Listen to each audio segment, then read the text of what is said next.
filles, bonjour Eliette. Bonjour. Eliette, tu es responsable d'une boutique de prêt-à-porter qui a la particularité de distribuer uniquement des marques italiennes. Tout à On fait. est d'accord? Bien. Tout à fait.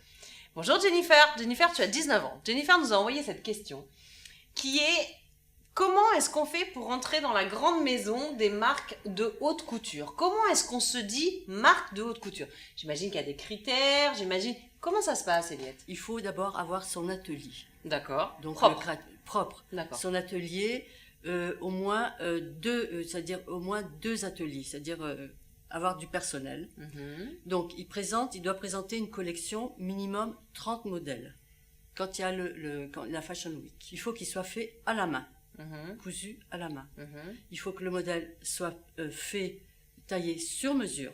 Mhm. Il faut utiliser un certain nombre de métrages, pas 2 mètres pour faire une robe, et il faut qu'il soit parrainé.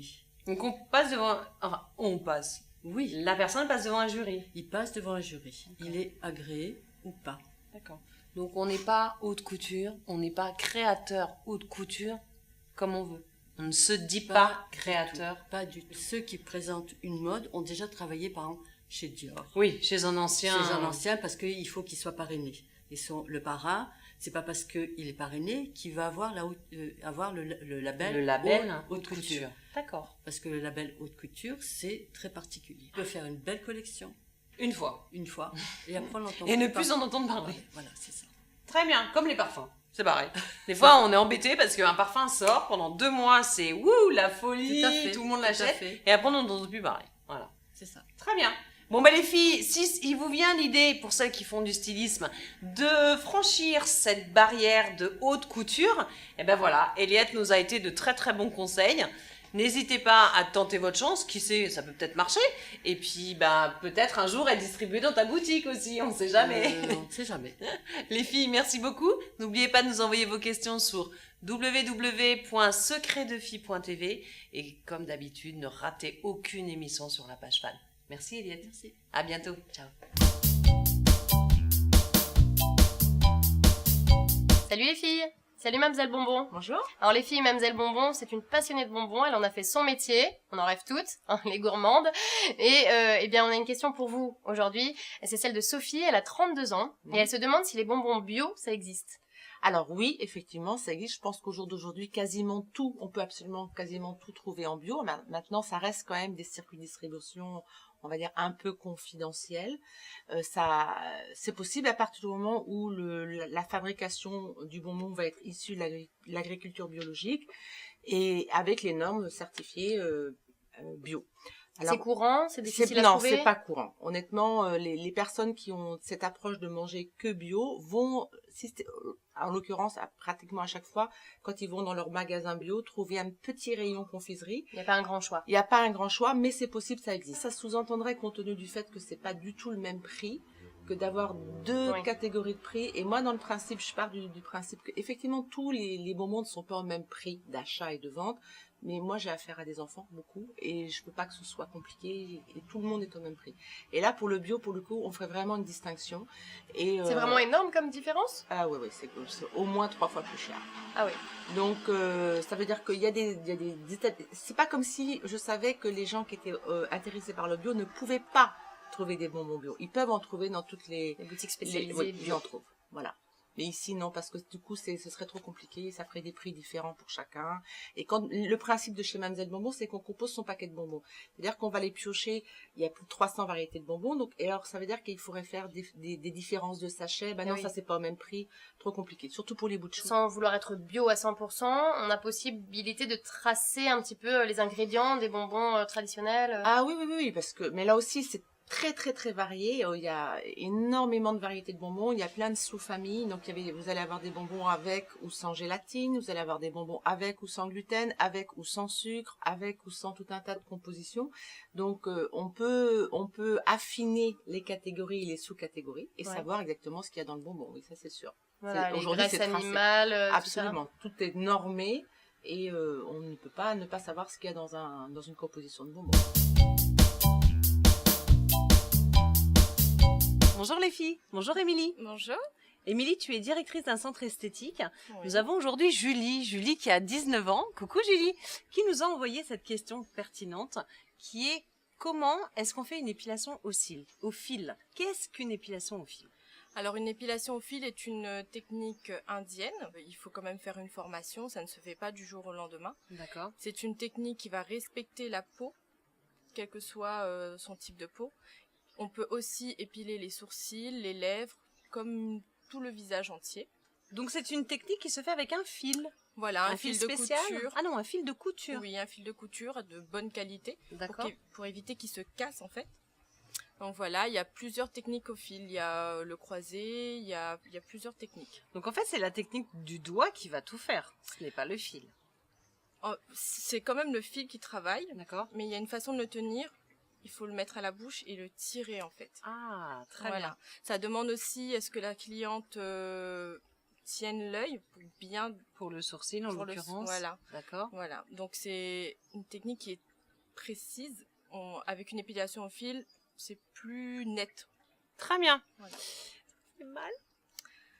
Non, il faut souffrir pour être belle. C'est ça.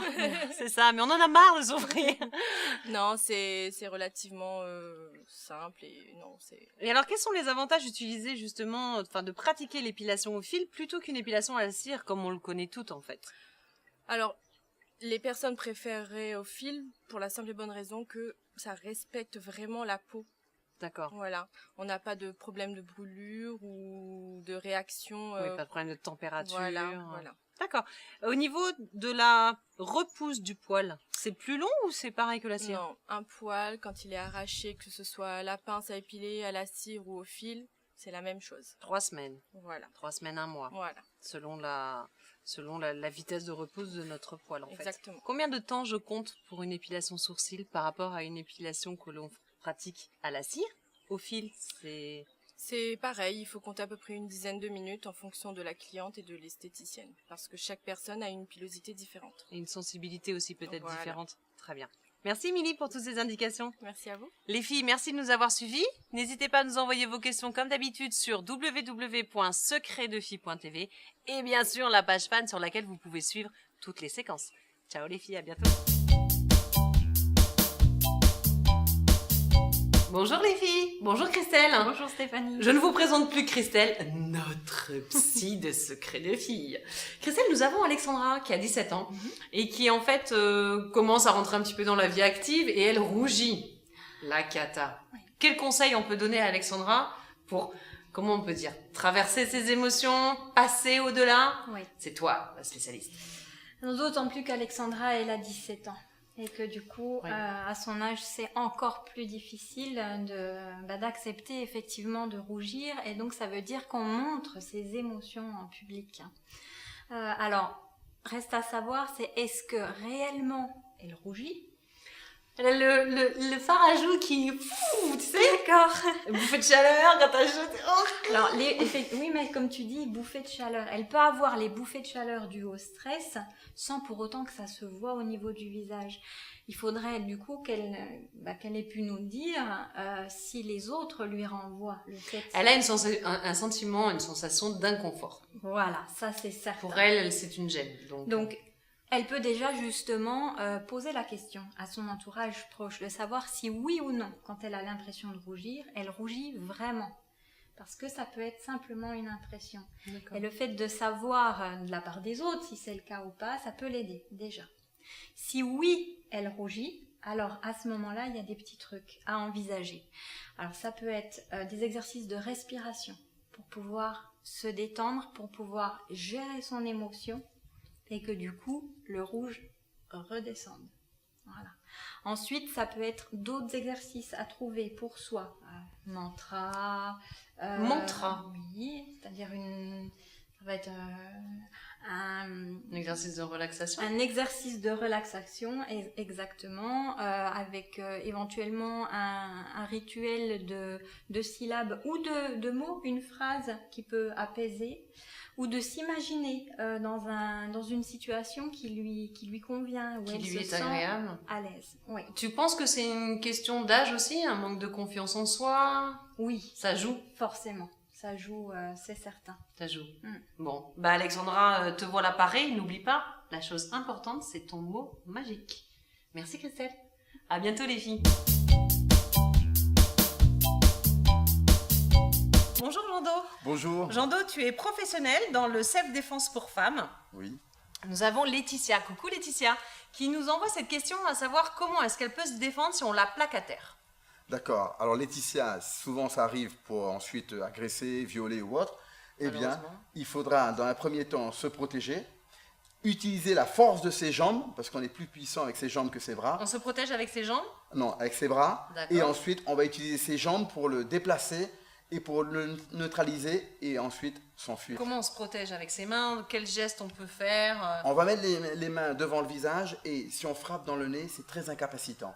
Mais ceci dit, ça ne suffira parfois pas. Il faudra utiliser la force des jambes pour le pousser sur le côté, voire même lui faire une clé de bras, C'est quoi une clé bras? une contrainte articulaire qui l'empêchera... Une contrainte articulaire. Tout à fait, ça l'empêchera C'est mettre le bras derrière, c'est ça? Par exemple, oui.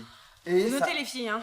Voilà. Et après, effectivement, ça permettra de pouvoir se déplacer et de s'enfuir. D'accord. Donc dans un premier temps, se protéger avec les mains devant le visage, Oui, repousser l'agresseur, oui, ok. éventuellement. Ensuite, utiliser ses jambes, La puissance de ses cuisses, la oui, puissance de ses cuisses. pour le déplacer et le mettre en déséquilibre. Ce qu'il faut en fait, c'est vraiment déséquilibrer pas l'adversaire, l'agresseur. L'agresseur, Très exactement. bien. Est-ce Le- que tu as des petits conseils autres à nous donner? Oui, le pour se principal, défendre c'est le calme.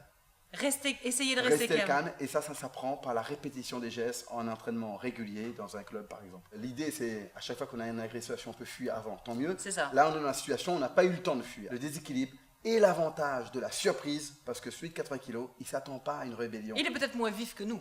Et il ne s'attend surtout pas à ce que vous alliez vous rebeller. Hmm. Donc, vous allez pouvoir jouer sur l'atout, l'avantage surprise. Et il est énorme. D'accord. Donc toujours garder confiance, jouer sur la surprise et rester calme. Et si on doit crier au secours, criez plutôt au feu que au viol. Pourquoi? Merci Jean-Do. À bientôt les filles, au revoir.